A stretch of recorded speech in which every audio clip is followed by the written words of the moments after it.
Em geral, os meios de comunicação de massa mais responsáveis não noticiam alguns eventos em que pessoas atentaram de modo letal contra a sua vida.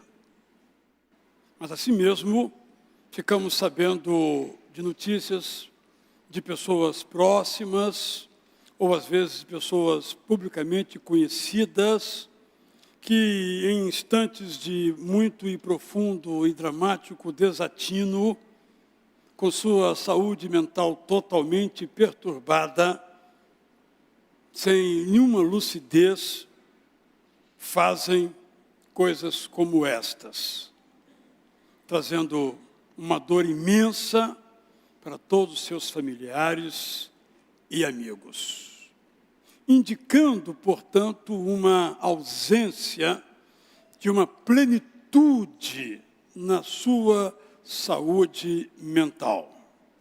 Por essa razão, então, no culto do dia 10 de setembro, eu comecei um conjunto de mensagens que precisei interromper, retomo hoje, e o meu tema no culto das 9, depois você pode assistir, foi três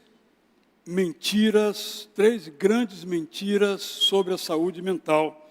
E agora eu quero falar sobre 3 verdades sobre a saúde mental. A título apenas de recordação, entre essas mentiras eu mencionei em primeiro lugar esse aspecto lendo o Salmo 88, que foi escrito por uma pessoa em profunda depressão.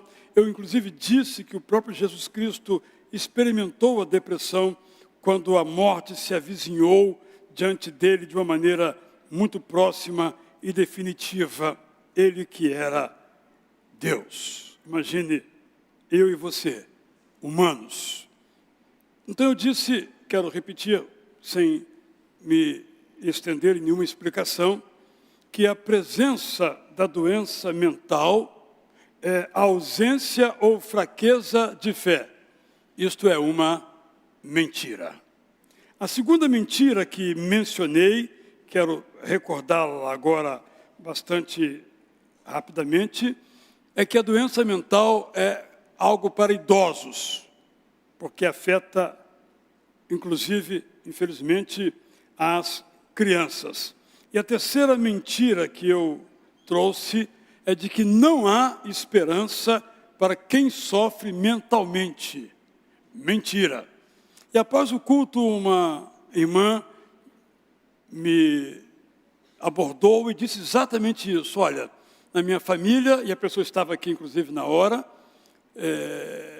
uma pessoa foi diagnosticada com esquizofrenia, no entanto, teve uma vida regular do ponto de vista conjugal e profissional, mas tem essa enfermidade, porque uma coisa que eu disse e quero repetir, embora alguns profissionais da saúde não concordem comigo, que ninguém é isto ou aquilo. Ninguém é depressivo, ninguém é doente mental, ninguém é bipolar. Está. Assim como ninguém é gordo ou ninguém é magro. Está.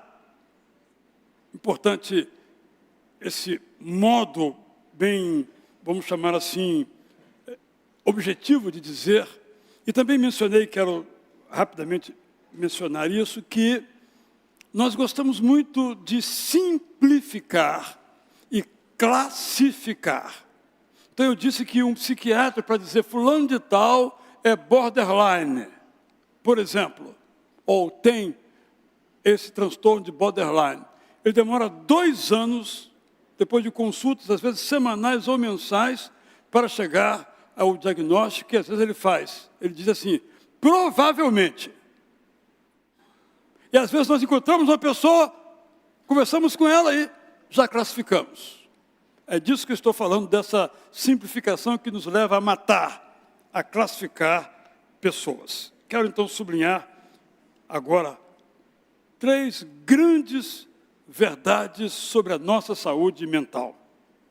A primeira, já falei rapidamente, é que ninguém é doente mental, mas todo ser humano pode ter uma doença mental.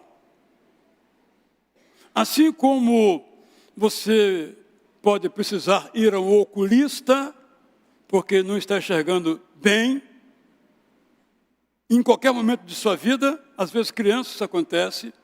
Assim como você procura um especialista em problemas gastrointestinais, porque alguma coisa não está bem com você, aí você diz, mas doutor, doutora, eu sempre funcionei, meu intestino sempre foi perfeito. Sim, mas um dia ele fica imperfeito e você procura um médico. Do mesmo modo, isso acontece no plano da saúde mental. E o que acontece em nossa mente ou cérebro não é necessariamente espiritual. Nós precisamos da ciência. Eu me lembro que quando eu era menino, eu ouvia assim, sabe a irmã fulana de tal? Sei, ficou cega, teve catarata e ficou cega. Se lembra desse tempo? Em que não havia cirurgia para catarata. Hoje tem, graças a Deus. Por exemplo, eu usei óculos grande parte da minha vida. Até há uns 20 anos por aí, eu usei óculos, aqueles oclões assim. Né? Tem fotos minhas ainda aqui na igreja. Mas aí eu fiz uma cirurgia. Aí, sem óculos.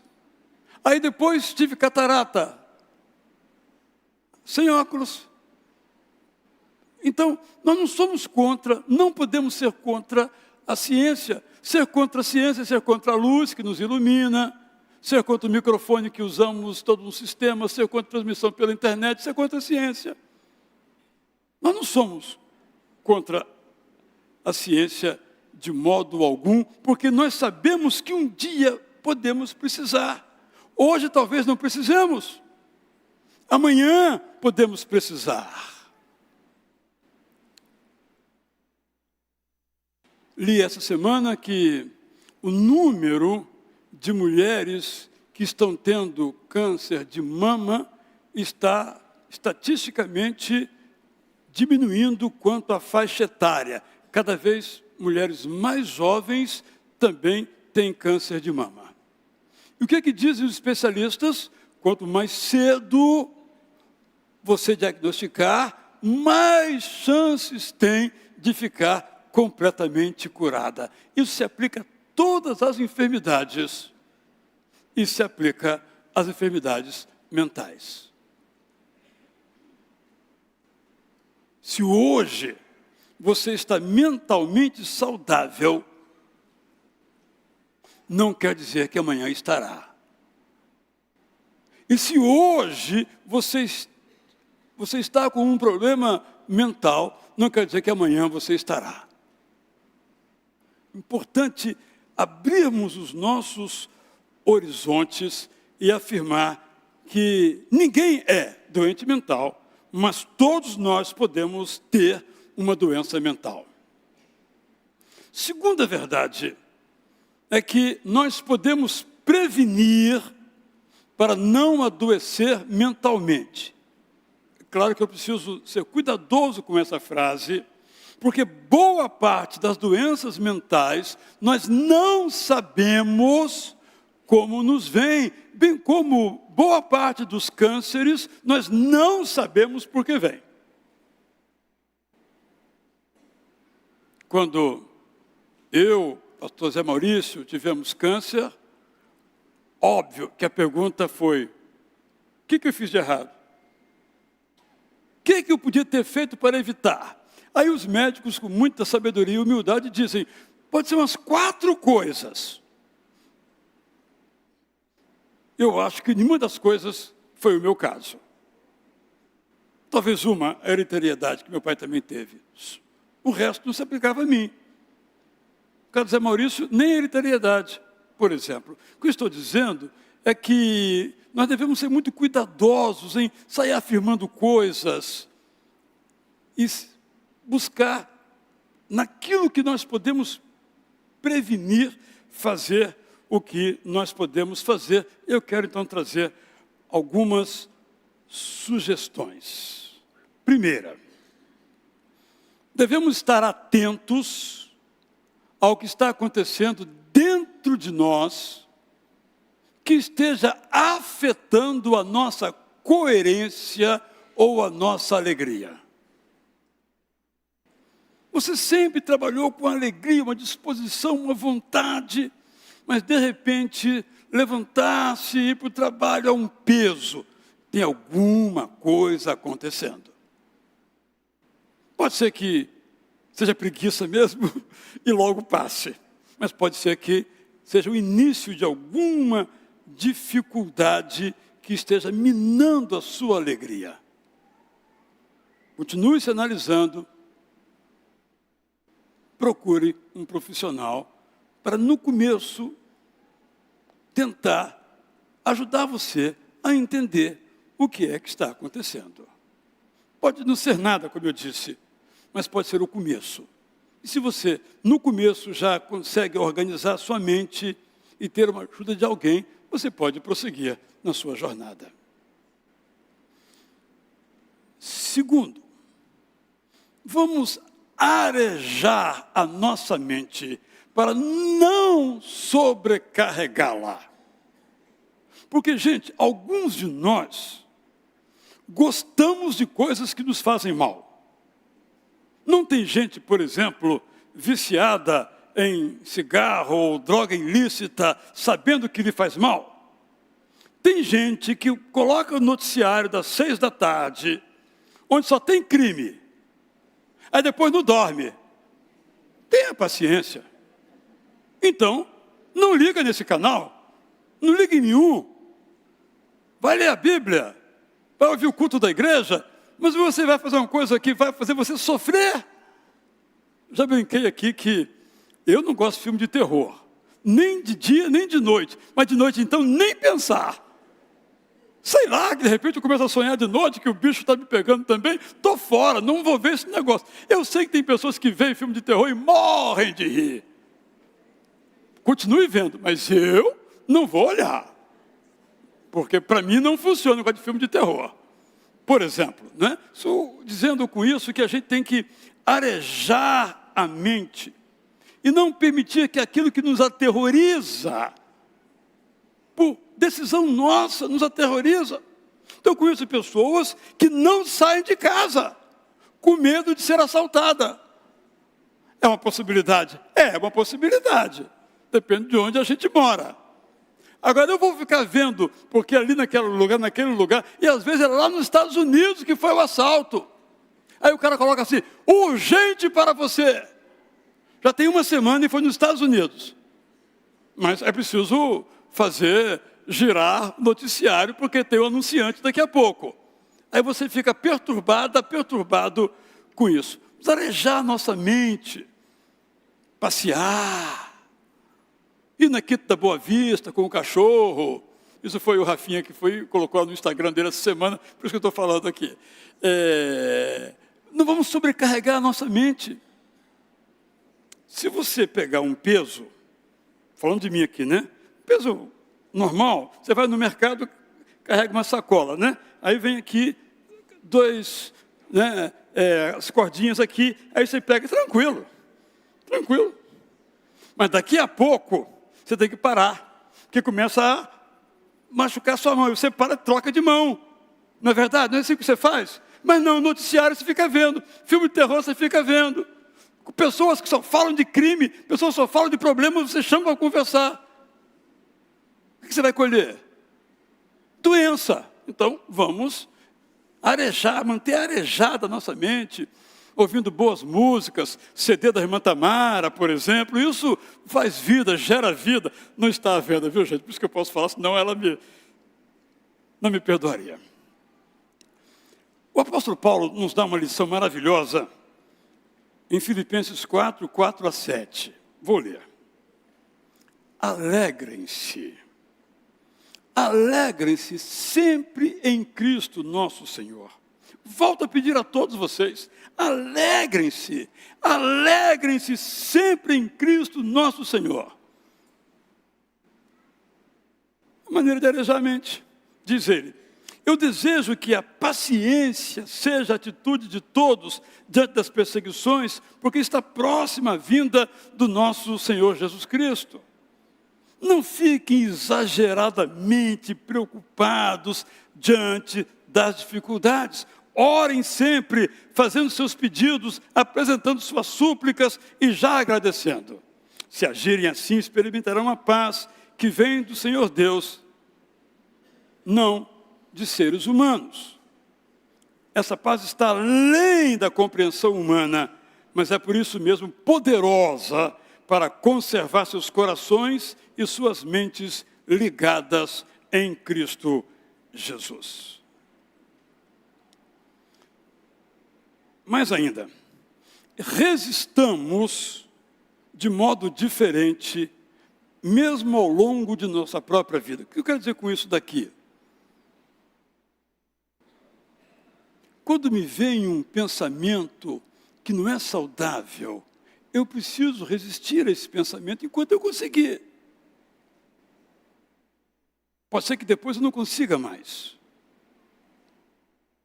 Eu não posso me entregar, por exemplo, ao medo. Já mencionei isso aqui. Quantas pessoas amam viajar, mas não viajam porque tem medo? O que você mais gosta na vida? Viajar. Qual foi a última viagem? Nem lembro. Por causa do medo. Não é o meu caso, para ficar bem claro, só estou mencionando esse aspecto. Então nós podemos aceitar, temos que lutar contra isso, seja o que for. Repito, até enquanto tivermos forças. Porque às vezes a doença é mais poderosa do que nós. Aí vamos buscar outras soluções. Eu quero dar mais uma sugestão aqui aos pais. Eduquemos nossos filhos sem os sequelar. Nós, pais, o ser humano em geral, vivemos sempre nos pêndulos do extremo. Às vezes somos totalmente complacentes com tudo que os nossos filhos fazem. O famoso, passamos a mão na cabeça. Explicamos tudo. O dos outros, é claro, não são flor que se cheira, mas o meu não. E às vezes vamos para o oposto. Nada do que meu filho faz presta. Já contei essa história aqui, de uma família aqui da igreja, há muitos anos, que essa moça narrou em público, posso então dizer isso, foi aqui inclusive, que ela narrou isso, que ela era uma boa aluna. Aí chegava em casa e dizia: pai, tirei... E o pai era professor de matemática. Pai, tirei 9,5. O que o pai respondia? Eu esperava 10. E ela disse: eu passei a minha vida inteira procurando aquele meio ponto. Eu estou com essa história real, mais à vontade que a pessoa hoje não está aqui, mas ainda faz parte ativamente de nossa igreja, que nós devemos ser muito cuidadosos com aquilo que nós dizemos. Nós, às vezes, temos a mania de achar que os nossos filhos são maduros. Não são. São crianças.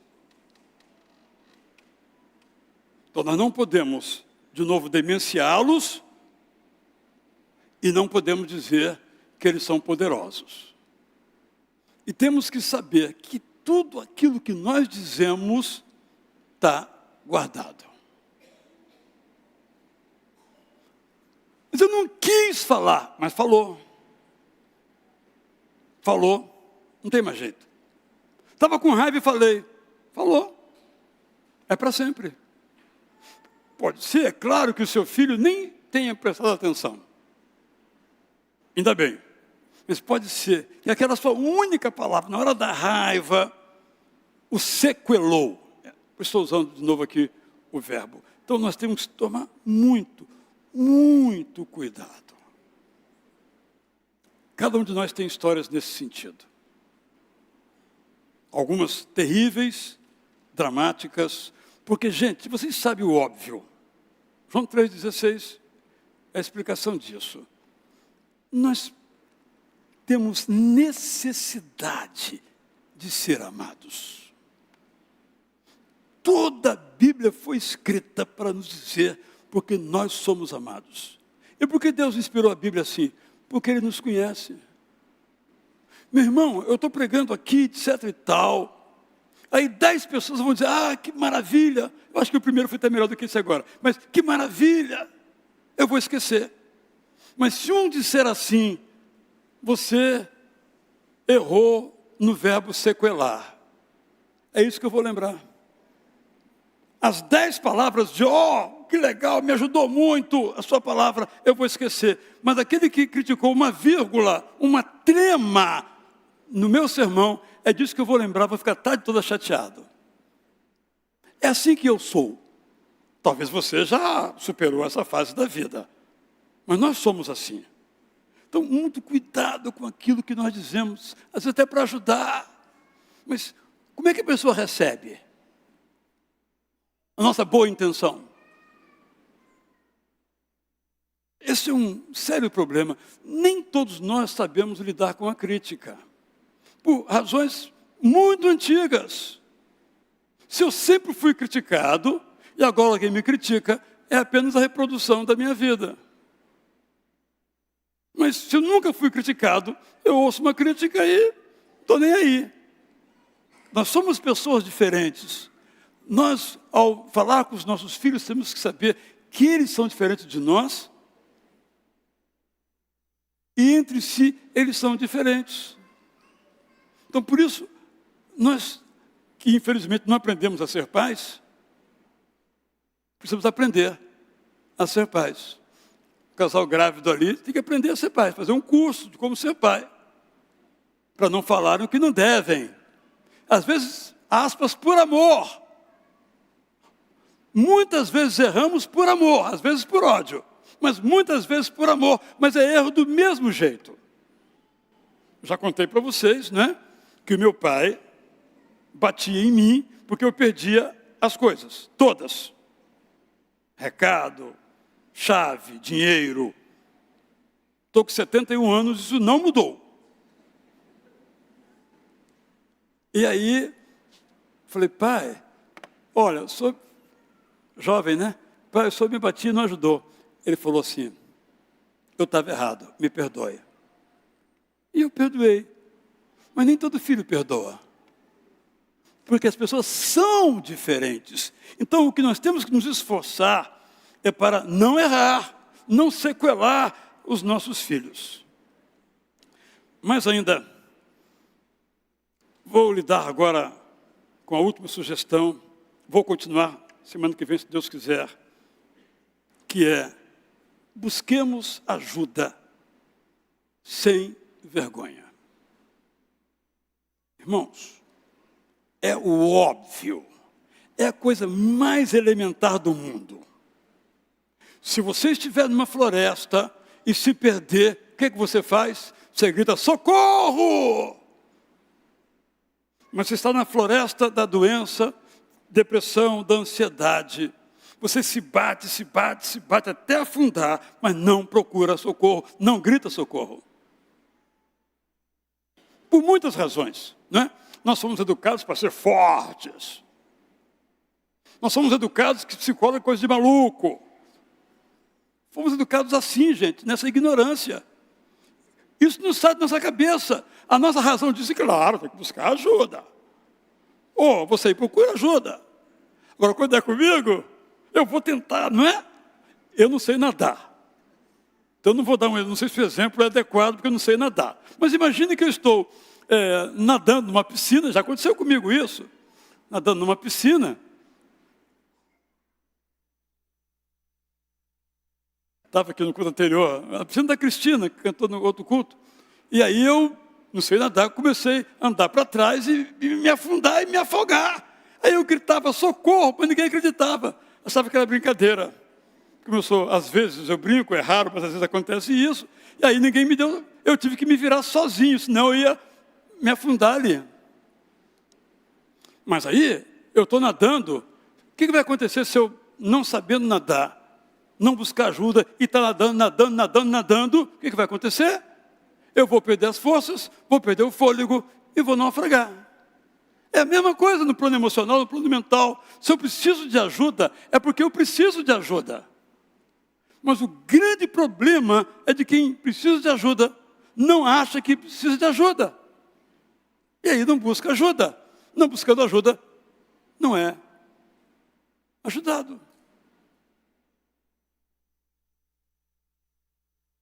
Vamos deixar de achar que podemos resolver sozinhos os nossos problemas. A maioria nós podemos resolver. Mas aqueles problemas de saúde mental, depressão e outros, nós não conseguimos sozinhos. A escolha é, vamos ficar bom ou vamos ficar doentes? É só essa escolha. Ou vou buscar ajuda ou não vou buscar ajuda. Estou tentando convencer você do óbvio. Não é? Se algum irmão passar ali e dizer, pastor, estou precisando de um otorrino. Está aqui, doutor fulano de tal. Mas se ele dizer, pastor, estou com um problema, ansiedade, não consigo nem dormir direito. Psicólogo fulano de tal. Aí não, pastor. Ele não aceita. E no otorrino, e no gastro, e no cardiologista, ele vai. Mas no psicólogo, psiquiatra, ele não é maluco. É o ditado popular ignorante. Estou sendo bem direto. Não pode ser a nossa prática, de modo nenhum.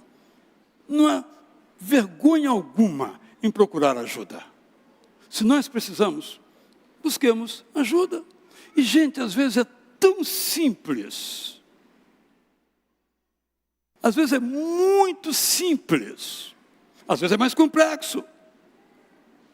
Mas simples ou complexo, nós vamos caminhar juntos aí nessa jornada. Meu último ponto, que eu não vou tratar disso hoje, mas em próximo encontro, é: nós podemos ajudar os que sofrem mentalmente. Fica a promessa aí para o nosso próximo culto. Nós temos na igreja um programa chamado Celebrando a Transformação, que tem ajudado dezenas de pessoas. Pode ajudar você, por exemplo, mas isso eu vou tratar em outro aspecto, tem muitos elementos aqui envolvidos.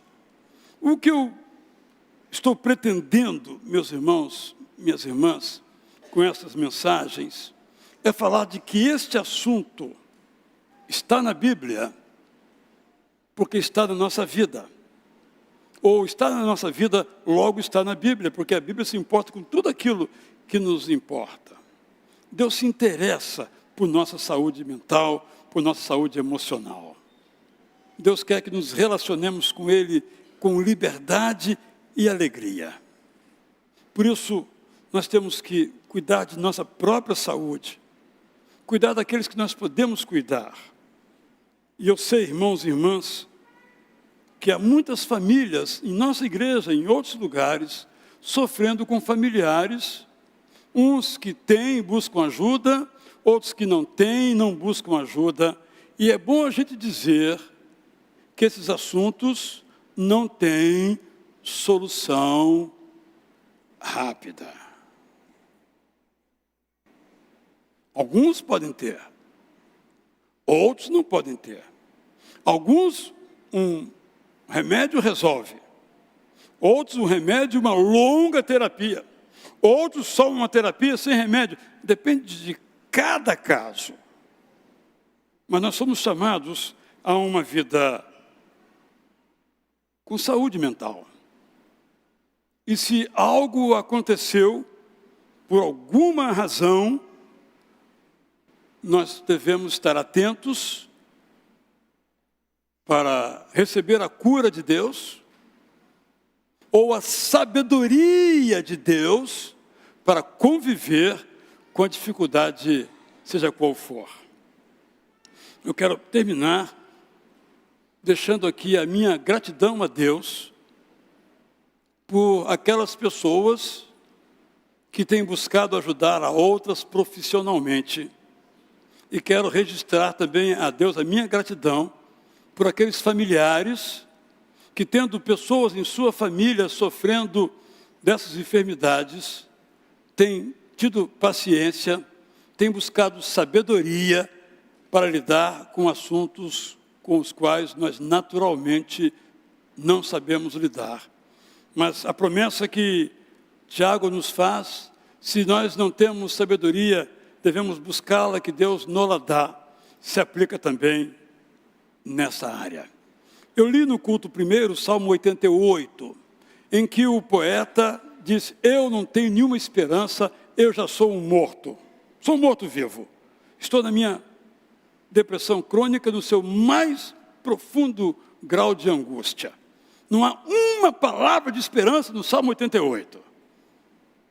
Mas o Salmo 89 nos diz assim: sempre cantarei, ó Deus eterno, que és compassivo, quero que o meu canto sobre a tua graça seja repetido pelas próximas gerações. Para mim, a tua compaixão é definitiva e tua graça é eterna. Tu sabes, é uma oração, ó Deus eterno, que é muito breve a vida, que todos morreremos, isso ninguém pode evitar. Mas eu não creio que me criasse em vão.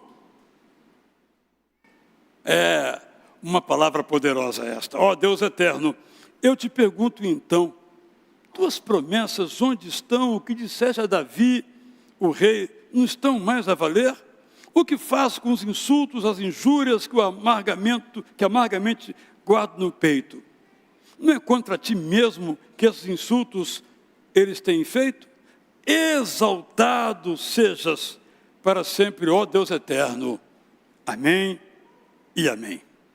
Eu quero lhe convidar a ficar em pé e juntos fazermos esta oração. O autor dessa oração, em português, é Salomão Luiz Ginsburg, mas em inglês, letra e melodia, é de um autor chamado Elisha Hoffman, autor daquele fervente oração, vez o teu coração na presença de Deus derramar. Aprecio muito esse compositor do século passado. E ele diz assim: a Jesus Cristo, meu bem-amado, narrarei sempre minha aflição. Sabe por que eu estou dizendo isso, irmãos? Porque às vezes, nem na nossa oração, nós falamos o que é que estamos sentindo. Como se Deus fosse nos punir ou nos rejeitar, porque nós falamos com Ele a verdade da nossa alma. A Jesus contemos tudo.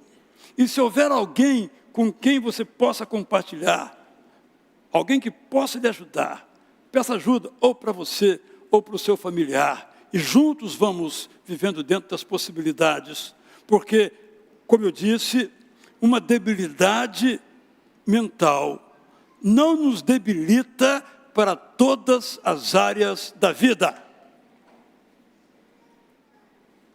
Como diz a frase comum, visto de perto ninguém é normal. Isso inclui você. E me inclui, fiquem tranquilos. Todos nós temos esta ou aquela dificuldade, mas nós podemos contar a Jesus. E Jesus nos coloca pessoas que possam nos ajudar. E juntos sermos homens e mulheres de Deus saudáveis, em alegria e honra ao Deus eterno. Cantemos então essa oração.